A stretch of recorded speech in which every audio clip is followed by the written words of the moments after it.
Hello and welcome to MINKA Vision. I'm your host, Tricia, and today my guest is Liz Neves, who is an herbalist, a mama. She's a Reiki practitioner and an author of a new book called Northeastern Medicinal Plants. Pretty close. Yeah. Medicinal plants. It's a mouthful, yeah. Awesome. Well, welcome. Thank you. Thank you so much for inviting me to do this, and I'm so grateful to be here and to talk to you today, Tricia. Thank you so much. So I want to ask, especially with everything that's going on, how did you find yourself to MINKA? And as a white practitioner of a space that is POC centered, what does that mean to you? Okay, that's a lot of questions, but Yeah. how did I come to MINKA? I met Aki a few years ago while I was teaching how to make herbal body care products at somebody's home. So, and I think that's where we first met. So I think we just had been in sort of similar circles of people interested in urban agriculture and, DIY lifestyle, that kind of vibe. And our children, we ended up running into each other in a yoga class when we were both pregnant, and we learned that our babes were due like almost the same day. Wow. And so we reconnected, I think, around that.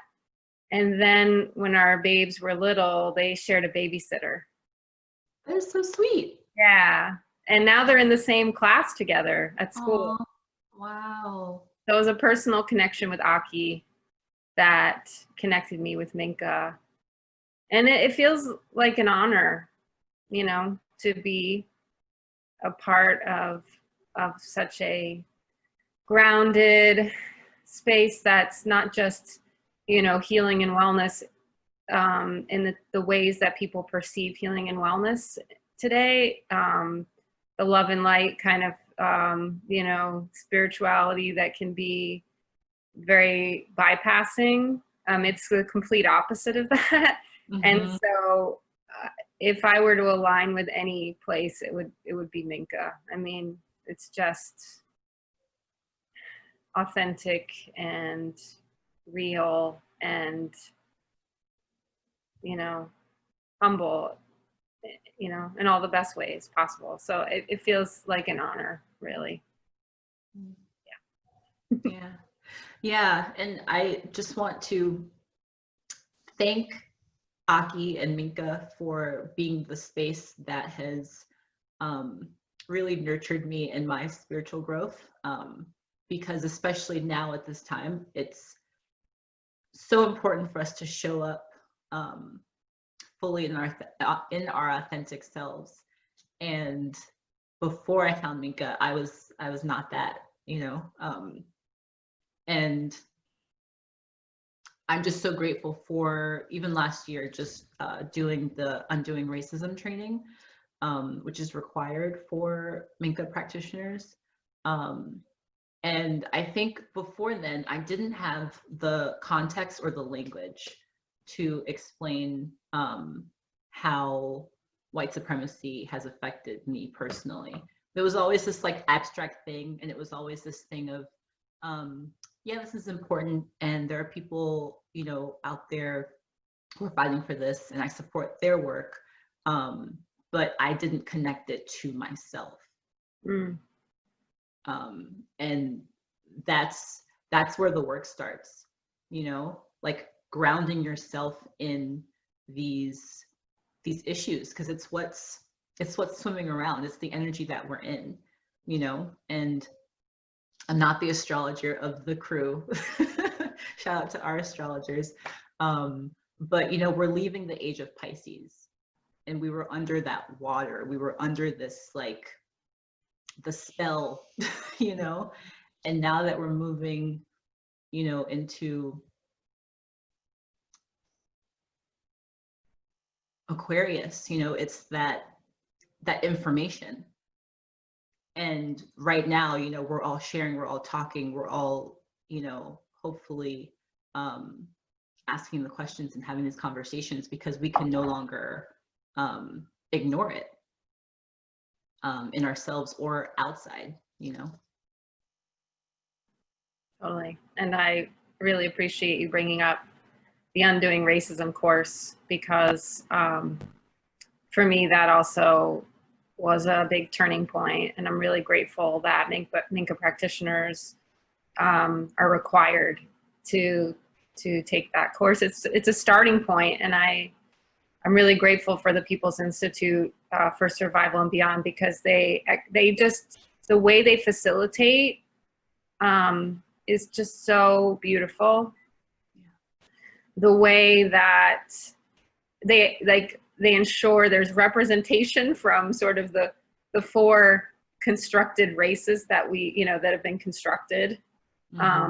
There to speak from their perspective for everyone who is in the room, you know, to understand, like, to unpack this from each of our perspectives, you know, and what each person's job sort of is to do in this undoing. I really greatly appreciate that you brought that up, and that, you know, I plan on going back to that every year, repeating it every year, because we all need to stay in that conversation. You know, it's not a one-time thing. You know, oh, I took this weekend workshop and it was amazing. Like, you know, just like any sort of training that we do, it's easy to just kind of jump into all these like sort of trainings and not really sit with the information and stay in the practice and conversation. And that course just makes, you know, highlights that. And unfortunately what's happening right now, this explosion and of, you know, the uprising that's happening, like, is like infusing another wave of that awareness, I think, into the culture. It's unfortunate how it had to happen, but it's so critical that we continue, that we stay with it, that we don't let it go. Yeah. I think that, yeah, that's important to say, because I think that,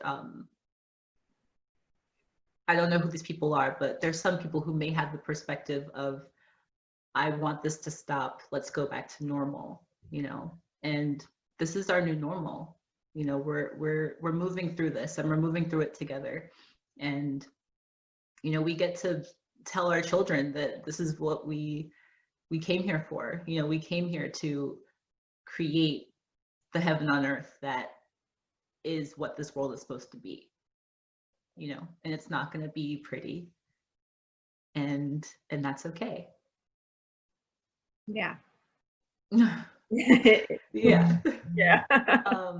And so when we originally scheduled this interview, or this talk, this MINKA Vision session, we wanted to talk about and celebrate your book. And I really am just so grateful for your wisdom on plants. And, you know, at MINKA, when we were there, I went on, I think, one of your plant walks, which was so beautiful, just to honor the plants and kind of learn in real time and be in the sensory of it. And, you know, now we're in a different environment. And so could you share maybe a few plants or some wisdom from your book of things that can support us at this time? Yeah, this is like a topic that's near and dear to my heart, so I really appreciate you bringing it up. You know, I'm caught up in the mental processing and the emotional processing of everything that's happening. So sometimes, like, I get so caught in that loop that I forget about the tools that I have, or the, you know, the plant allies that we can work with in order to help us process. You know, again, not to bypass or you know, move away, but to stay in it in a grounded, healthy way, because we need to have stamina and endurance and not burn out. This is, you know, it's going to be really easy to fall into that burnout place. Yeah. So this is a long game, long haul thing. Yes. So we're in it to win it. we have to nourish ourselves. We have to nourish ourselves. And the plants are here. They're everywhere around us. What my book is really about is the plants that are right here in the Northeast where we live. They're here. They're waiting for us. They're out there. And a lot of these plants are weeds. They're plants that are easy to find and harvest. I think the first one I usually start with is mugwort because it's everywhere in the city. It's here for a reason. Plants grow where they're meant to grow. They're waiting, you know, like I said, they're waiting for us to notice them. And mugwort is an initiator. Mugwort is a gateway herb that awakens people to the world of plants, awakens them to their own intuition, and helps us to envision what we want. It's like setting the intention. It helps us set the intention and to see, envision the world that we want to create. So it's a really beautiful. That is really beautiful. Can I just say that I'm so grateful for that explanation and that deeper dive, because I'm usually, or at least with plants so far, I've been just a very like on the surface kind of understanding.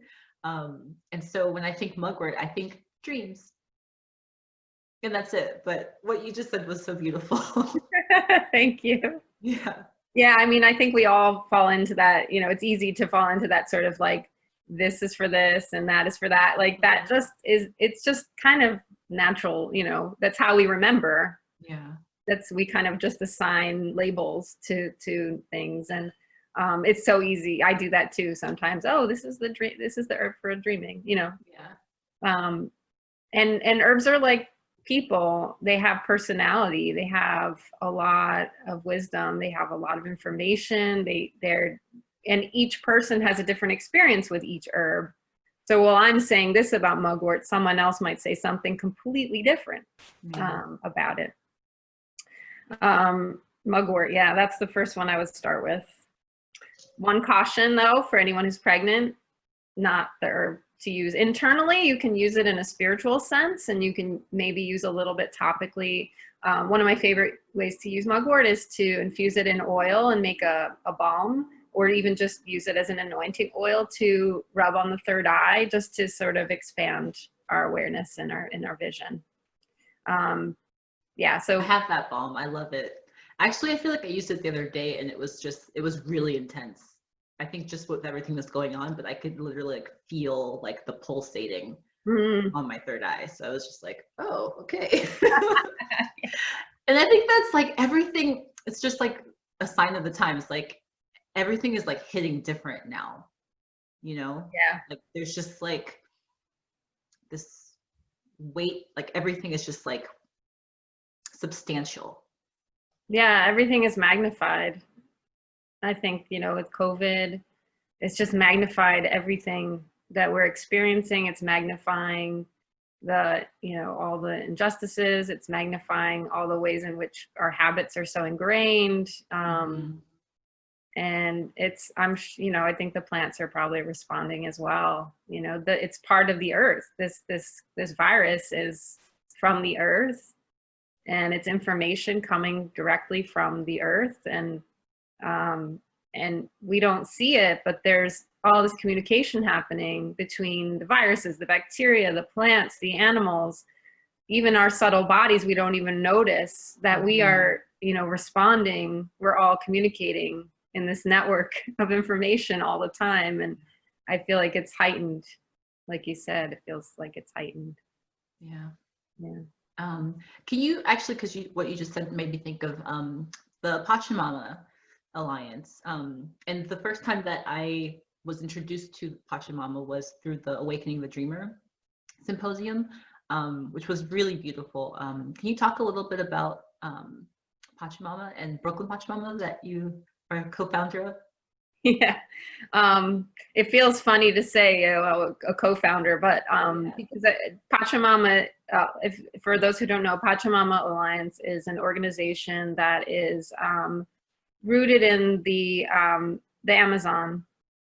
It actually started with the dreams of the Achuar people the Achuar people were having dreams of this threat coming, and their neighbors had been experiencing really serious environmental degradation from oil interests coming in and you know, extracting from the land and clearing the forests. We all know the forests are the heart and the lungs of this planet, and without those trees and the ecosystems, like, it's detrimental to all of us. So the Achuar people decided to reach out because they knew that this was not coming from them. This issue was coming from the modern world. And so they aligned with 3 people who founded the Pachamama Alliance, Bill and Lynn Twist and John Perkins. And they developed a relationship over years together, starting out with protecting the Amazon and empowering indigenous people in the Amazon to really be the keepers of that land, as they should be. That is their land, but it's our responsibility to also change our habits as modern people in order to protect that land as well. So their sort of charge is changing the dream of the modern world. And when I found out about the Pachamama Alliance, I kind of don't even know how it happened. I just sort of came across their website, and it just really spoke to me, that idea of changing the dream, because our way of seeing the world is very twisted.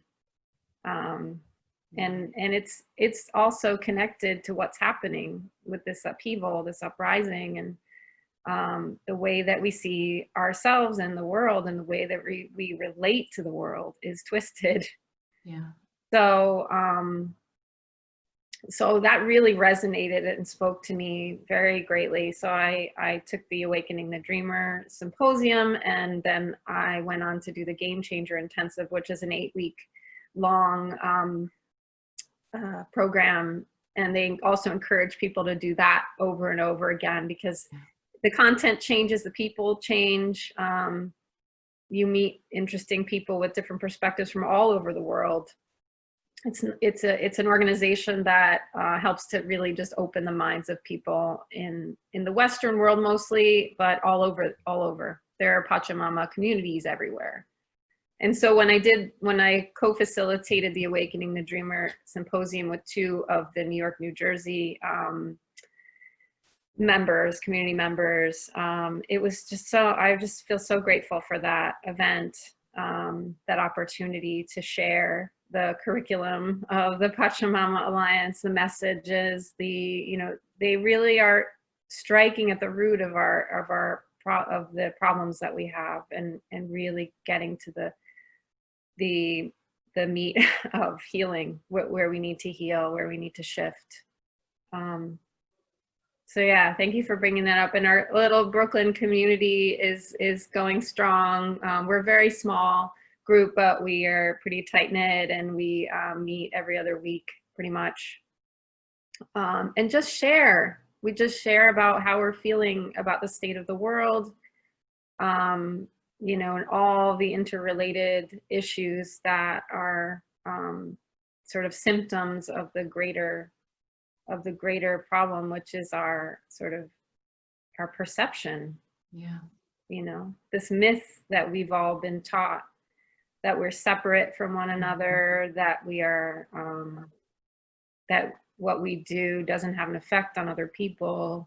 Yeah. Yeah. That some of us are superior. Right. Inferior.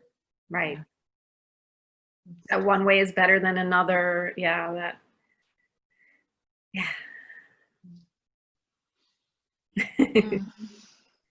Wow.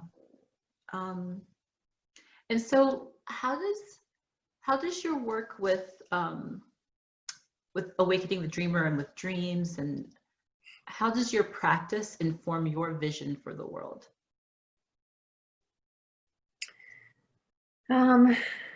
I think, you know, the thing about dreaming, it's interesting because lately, personally, I've been having a hard time recalling my dreams, which is really disconcerting for me, because I've actually, over the past few years, have had like a really great dream recall, actually, where I can remember 5 to 7 dreams a night and write them down every morning in great detail. And Wow. I think since the quarantine, it's shifted, and I think part of that is because I'm tired and I need to rest, and so I'm not really recalling. Sorry, my family has re-entered the apartment. I love that. Hi, family. So I think part of that is also that I'm also like with my family constantly too. So my maybe there's something there too. But anyway, my personal dreaming practice has kind of really changed a lot. I'm still writing whatever I remember down in the morning. But what we have to remember about dreaming, 2 things. It's a long game. It's something that goes on for months, months at a time, years. I refer back to dreams that I've had years ago. And also dreaming is happening all the time. It's not just when we go to sleep at night.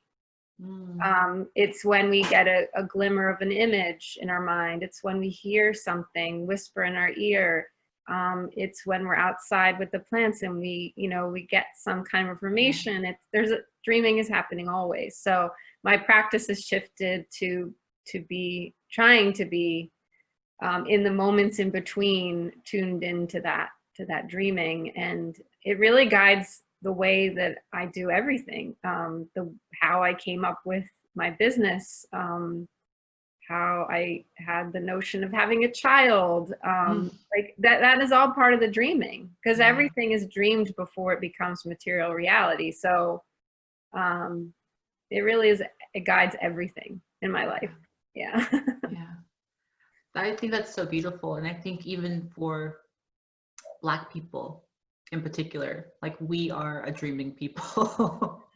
We've had to be. That's been our survival, one way that we've survived. And part of that is so important and so integral in the fact that we have survived and that we are here and still building. Yeah. Like we can't move through the types of oppression and suppression that has gone on without that hopeful, that dream. Yeah. Yeah. Thank you for sharing that. Yeah. Wow. It's crazy. And like now I'm thinking about just air. And like dreaming is like air, it's like the stuff that it's that energy, So when they literally put, nooses around their necks, or when they, literally snuff out the breath. Yeah. Like, and then on top of that, they put the images out there, and repeat it. And it's just this really vicious, deliberate attack at every angle,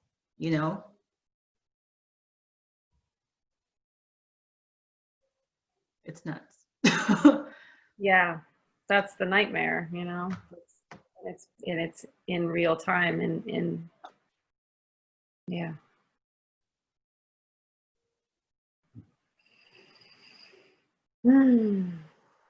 Yeah.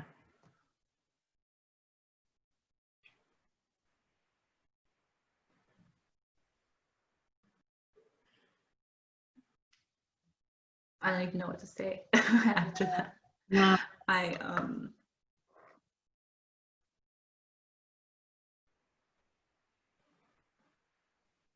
I think I'm just grateful for the tools. I'm grateful for the plants, for my breath, the fact that I have a voice and have a platform is like not lost at all. Like the weight of that, I've been doing a lot of ancestral work and connecting, and that's even getting to a deeper level. So it's like Like they are me. It's like this slow realization of like, oh wait, you know, it's not just me. I'm not alone in this. I've never been alone in this. Yeah. You know, and like that energy like runs through, and it's I'm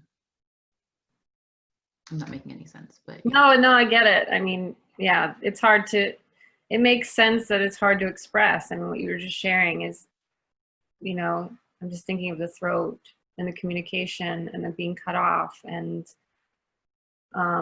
air, all of that, the expression.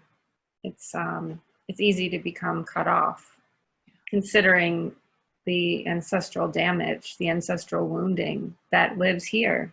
Yeah. You know, it lives in a lot of other parts of the body, but you know, what you just shared, that's, yeah, it makes sense. And just thinking about the ancestral, it reminded me of coming back to the plants, you know.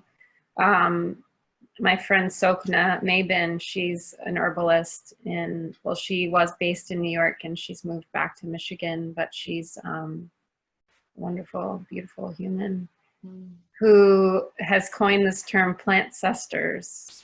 Wow. Because, you know, the plants have been here before us, and they're sort of our elders and our teachers. And so they're also our ancestors, and they're very whole, you know, in their way and being. And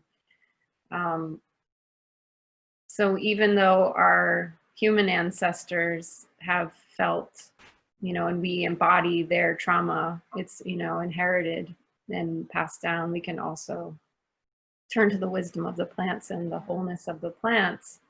One plant in particular, again, thinking of Sokna, that her experience was with Burdock, is that it helps to heal these deep ancestral wounds. It helps us to excavate, especially anger.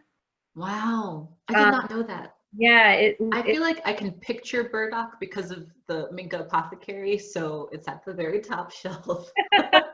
And I feel like, is it really bitter? It can be, but it's also a bit sweet as well. So it's a good balance. If you're not used to bitter, it might seem really bitter, but if, you know, we don't have enough bitter in our diets, and that may be why we have a lot of pent up anger, perhaps. It's certainly why we have a hard time digesting information, digesting food, assimilating nutrients. Like nutrition, you know, there's like a lack of nutrition in modern diets. And part of that is that we aren't actually assimilating what we take into our bodies. And Burdock helps us to get the digestive juices flowing so that our bodies can nourish. And it's also nourishing in itself. Wow. And bitter and clearing and detoxifying, and helps to clear the blood. Energetically, though, I feel like it does go deep into like genetic, you know, things that are passed down genetically. I could show you a picture of Burdock when it's in flower. This is the second year. I'll try to see if I could get. So that's Burdock in its second year. It has those sort of like thistle-like flowers. Yeah. And it can grow really tall. I mean, I've seen some like 5 or 6 feet tall. Wow. In the second year. You harvest the root in the fall of the first year or the spring of the second year before it sends all the energy up into the flowers and the leaves. So anytime you're harvesting roots, generally you'd harvest during the times of year when it's not sending the energy out into the leaves, out into the flowers and fruit. So usually that's fall or spring. Yeah, so Burdock is a beautiful ally for kind of going into those deep-rooted wounds.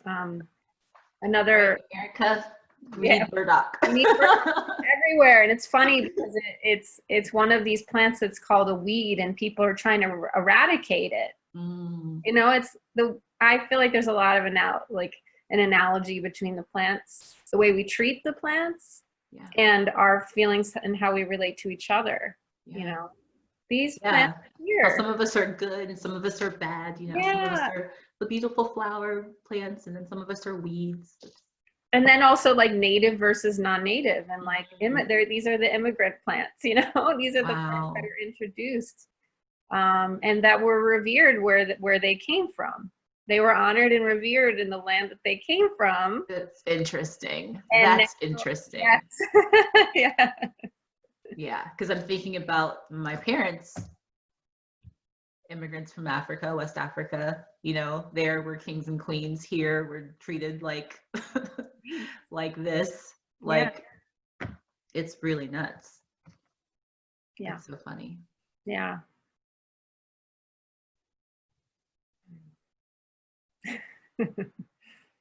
Yeah. Ugh. So yeah, I just like to come back to that. The answers are here. The answers are with us. They're around us. They're speaking to us. We're just not listening, you know. So we should all listen to the plants. I know. My I like to talk to the trees. I like to spend a lot of time outside. And so I'm not afraid. I'm not afraid for people to think I'm crazy, the crazy tree hugger lady, or you know. Yeah. Well, thank you again for being here. I'm so grateful that in the midst of everything that's happening, you know, I'm going to honor us both for still showing up and having a conversation. And I hope that we can do this again. Yeah, me too. I so appreciate you being here and showing both of us showing up. And just being open and vulnerable with each other, and just really seeing you and holding you. Thank you. Yeah. Okay, so yeah, I'll put your info in the description, and yeah, if anyone has any questions for Liz, you can shoot them over to minkavision@gmail.com, and maybe we can even do another video where you answer some questions or you talk another time. Yeah. Thank you. I would love to. Yeah. Thank you so much. Thank you. Yeah. Bye. Bye.